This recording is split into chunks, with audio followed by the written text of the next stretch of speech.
Na verdade, não é bem uma correlação, e sim uma comparação, né? Nós vamos comparar aqui um composto tetraédrico de um composto octaédrico. Se a gente plotar, né, colocar aí em termos de energia de estabilização do campo cristalino, né, os dois tipos de compostos, o octaedro de spin alto e um tetraedro. Por que de spin alto? Porque para comparar os dois, né, eu tenho que só pegar os de spin alto, porque esses caras aqui, os tetraedros, vai ser spin alto, né? Por causa do desdobramento tetraédrico é menor. Então, se eu pegar aqui todos os compostos de transição, todos os elementos de transição que tem de D0 até D10, né, D1, D2 até D10, e analisar as energias de estabilização do campo cristalino para os tetraedros e para os octaedros, a gente vai ver que quando é D0, os dois tipos de composto, né, têm quase que a mesma energia, né, de estabilização. D10, aliás, perdão, os compostos com D10, D5, D0, D5 e D10 possuem a mesma energia, ou seja, de estabilização zero, né? A gente calculou já um D10 para octaedro numa das aulas passadas aí. Então, a energia de estabilização para esses caras aqui vai ser zero para os dois compostos, as duas estruturas. Quando é D1, a energia dos dois são bem parecidas, são bem próximas. D1, D6, né, e o D7 também.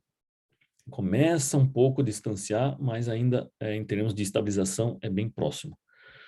Agora, quando é D3 e D8, a gente vê que a estabilização é muito maior num octaedro, né, do que num tetraedro. Então, quando a gente pega compostos com íon metálico D8 ou D3, a probabilidade que a gente tem é de termos compostos octaédricos, né? Claro que isso vai depender de algumas coisas, mas isso é uma forma geral de comparação, tá? Então, a gente consegue prever se o meu centro metálico com determinados tipos de ligantes vai ter preferencialmente uma estrutura octaédrica ou tetraédrica, quando a gente coloca num gráfico desse tipo aqui, tá? Um D9 ainda e um D4, né, já tem uma diferença e tem uma preferência por ser um octaédrico, né, do que um tetraédrico. Agora aqui, nesse caso aqui, quase não tem diferença, né? Então, indo na direção, aumentando, né, o número de elétrons nos orbitais D, a gente tem uma comparação entre qual preferência que a minha estrutura vai ter, tetraédrica ou octaédrica, tá bem? Então, metais com configuração D0, D5 e D10 possuem energia de estabilização do campo cristalino igual a zero, portanto, pode ser tetraédricos ou octaédricos. No caso do D1, D2, D6, D7, né, possuem muito próximas as energias, né? Então, podem ser tetraédricos ou octaédricos. Vai depender um pouco do volume do ligante, né? Por quê? Lembrando, né, no tetraedro a gente tem 4 ligantes só, então eles podem acomodar ligantes volumosos, ao contrário de um octaedro. Se eu for colocar o mesmo ligante volumoso, 6 ligantes, pode ser que seja mais difícil de aproximar o centro metálico. A gente vai ver um pouco disso também mais à frente, tá? E o D3 e o D8, né, seriam, na sua maioria, octaedros, como a gente conversou até agora, tá? Porque tem uma grande energia de estabilização do campo cristalino para a configuração octaédrica, tá? Então, é essa comparação que a gente faz. E o D4 e o D9, né? Preferencialmente octaedro, mas é aquilo, né? Tem uma diferença pequena aqui, né, de energia de estabilização, dando preferência para o octaedro, mas pode variar também dependendo do tamanho do ligante. Bom, pessoal, o que a gente também tem que entender, que até agora a gente conversou, tá tudo bonitinho, né? Chegou os ligantes no centro metálico, houve desdobramento do campo cristalino, né? E os 5 orbitais D que eram degenerados se transformou em 2 tipos de orbitais com energias diferentes, o EG e o T2G, né? Só que existe um efeito, né, chamado de Jahn-Teller, ou efeito ou distorção, depende do livro que vocês forem ler, tá? Tem os dois, efeito ou distorção, que diz o seguinte: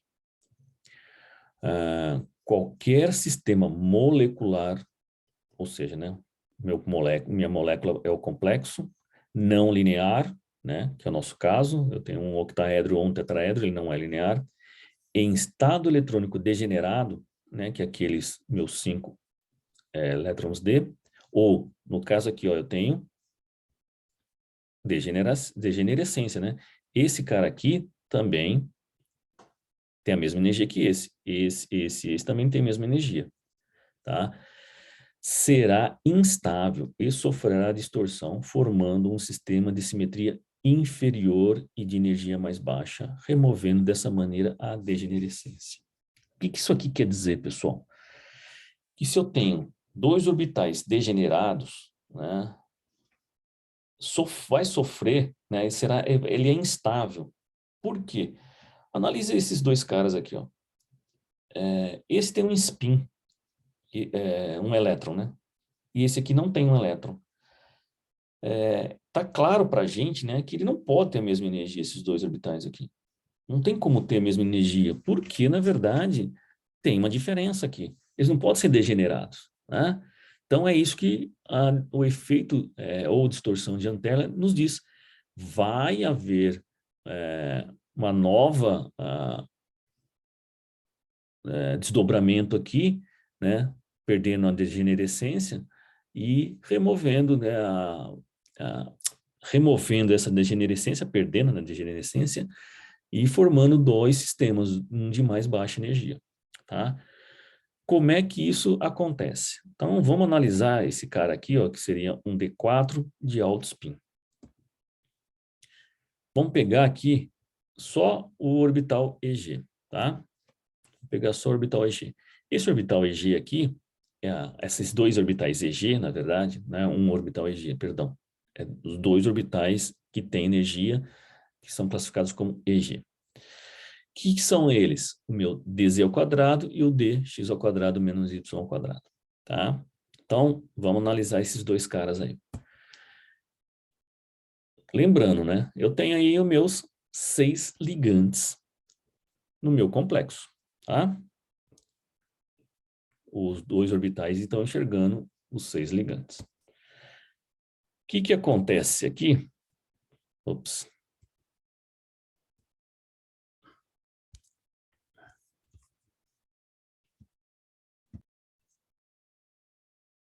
Pessoal, me desculpem aqui, meus ligantes estavam querendo fugir. Já consertei aqui. Então, vamos voltar aqui. Então, eu tenho aqui meus 2 orbitais D, que estão, né, no eixo Z e XY, com meus 6 ligantes. Vamos começar a analisar o DZ ao quadrado, tá? Vamos dar uma olhada como ficaria esse DZ ao quadrado. Não é possível.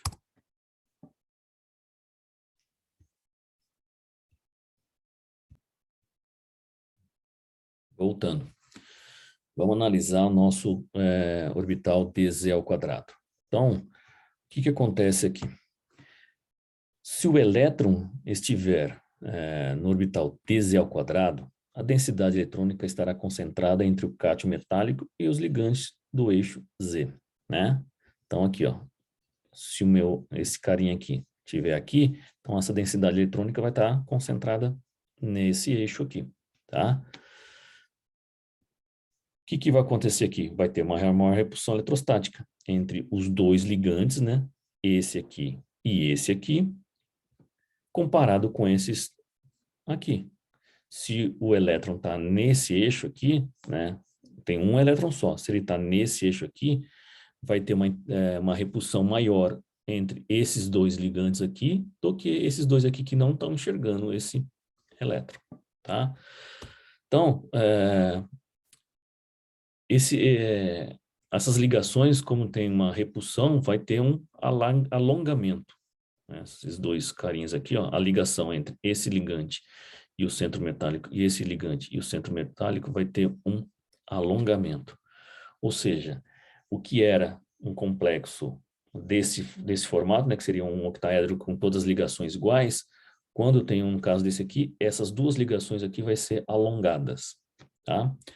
Agora, o que acontece quando tiver, se esse elétron tiver num orbital dx ao quadrado menos y ao quadrado? A densidade eletrônica estará concentrada entre o cátion metálico e os ligantes nos eixos x e y, né? Como esse cara vai estar aqui, ó. Então, né, nesses orbitais aqui, e ele está no eixo XY, quem vai enxergar esse elétron aqui? Esses quatro ligantes aqui, ó. Né? Os quatro ligantes equatoriais. Esses são os axiais. Os quatro ligantes equatoriais. O que vai acontecer? Né? Maior repulsão eletrostática entre esses quatro ligantes, né? Do que comparado com os outros dois. Isso vai acontecer o quê? Um alongamento. Ou seja, um complexo que era nesse formato aqui, agora essas quatro ligações aqui vão alongar em relação ao que era anterior, tá? Então, esses dois efeitos é o distorção ou efeito de Jahn-Teller, tá? Quando o efeito resulta no alongamento das ligações dos ligantes axiais, né? Os orbitais que possuem componentes em Z diminuem a sua energia. O que está querendo dizer isso aí? Tá? Então, quando o efeito resulta no alongamento das ligações axiais, né, que a gente acabou de ver ali, os orbitais que possuem componentes em Z diminuem a sua energia. Ou seja, né, como diminui a energia do dz ao quadrado, né, diminuiu a energia do z ao quadrado, todos os outros do T2G, que tinha no T2G, que tem componente em Z, também vai diminuir sua energia. Ó, esse aqui tem um Z, esse aqui tem um Z, tá? Desses três aqui, só esses dois têm Z. Então, o que era assim, fica assim agora. O que era assim, fica assim agora. Tá bem? Porque teve um alongamento neste sentido dos ligantes axiais, tá? No caso de quando o alongamento é feito nos ligantes equatoriais, né, os orbitais que possuem componentes em XY diminuem a sua energia. Tá? Quem é que tem XY, né, ao mesmo tempo?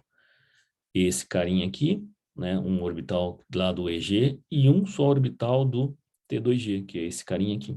Tá? Então, observem que teve uma diferença aqui quando é equatorial ou axial. Tá? Então, teve esse alongamento aqui nos equatoriais. Então, a diferença é essa. Tá?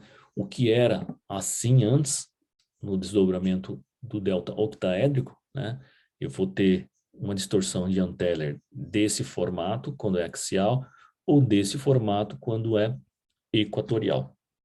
Tá bem?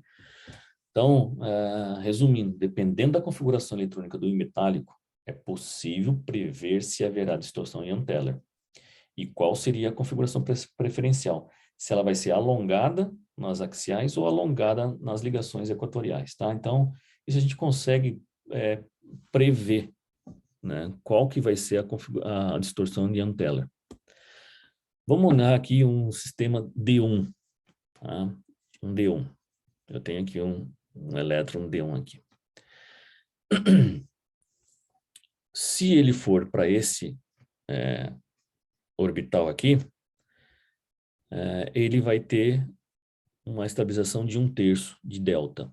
Né? Isso aqui é um delta, de 1/3 de delta. Se ele for para este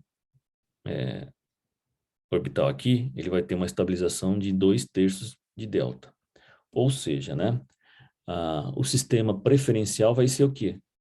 Alongamento dos eixos equatoriais, tá? Porque aqui vai ganhar uma estabilização maior que aqui, né? Então, um sistema D1 vai ter uma distorção de Jahn-Teller desse formato aqui. Para um sistema D2, tá? O que vai acontecer? Eu tenho Posso colocar os 2 elétrons ali, quando uma possível distorção axial, ou os 2 elétrons ali, uma possível distorção equatorial. O que vai acontecer aqui? Aqui eu estou ganhando 2/3, né? É 1/3 e 1/3 de energia. Aqui o que está ganhando está perdendo aqui. Então, praticamente, aqui não tem muito uma distorção. Ela tem, mas é muito fraca para esse sentido aqui. É uma distorção muito fraca, porque o mínimo de energia não é tão efetivo quando comparado um com o outro, tá bem? Então, é uma distorção fraca. Existe, existe, mas é bem fraca. Um sistema D3, que eu tenho essas duas possibilidades, né, axial ou equatorial, não vai ter distorção nenhuma, tá? Que ganha, perde, que ganha, perde. Não vai ter distorção nenhuma. Ou seja, um sistema D3, praticamente eu vou ter um octaedro perfeito. Num sistema D4, né, que eu vou ter agora um elétron, lembrando, estou falando de spin alto, tá? Nesse caso. Um elétron lá no EG, o que eu vou ter? Duas possibilidades, né? Valores iguais, ou seja, os dados experimentais dizem que eu tenho uma distorção nos eixos axiais. Esse é um dos casos que a gente não consegue prever por essa teoria. Tá? Pela teoria, a gente vê que não vai ter muita diferença, né, entre esse aqui, porque é meio aqui, meio delta aqui e meio delta aqui. Teoricamente, não deveria ter distorção. Mas quando a gente vai fazer experimentos, né, os resultados experimentais indicam que eu tenho uma distorção dos eixos axiais. Um D5, né, é um caso também igual ao D3, não tem distorção, é um octaedro perfeito. Então, e aí dali para frente, o D6, D7, D8 repete a mesma configuração que eu tinha aqui, tá? Então, na verdade, o que eu vou ter? D1, D2, D3, D4, D5, né? Alongado, isso aqui vocês já viram, aqui as simetrias, né? D4H, alongado no equatorial, uma distorção fraca, um octaedro perfeito e um D4 no alongamento axial. Tá? E o D5 é o octaedro perfeito. Aí repete tudo de novo. D6, D7, D8, D9, D10. Tá? Então, porque tem uma configuração bem parecida. Porque o D6 vai ser igual ao quê? Um D1. Tá? Então é isso, pessoal. Com isso nós finalizamos esse tópico de teoria do campo cristalino. Tá bem?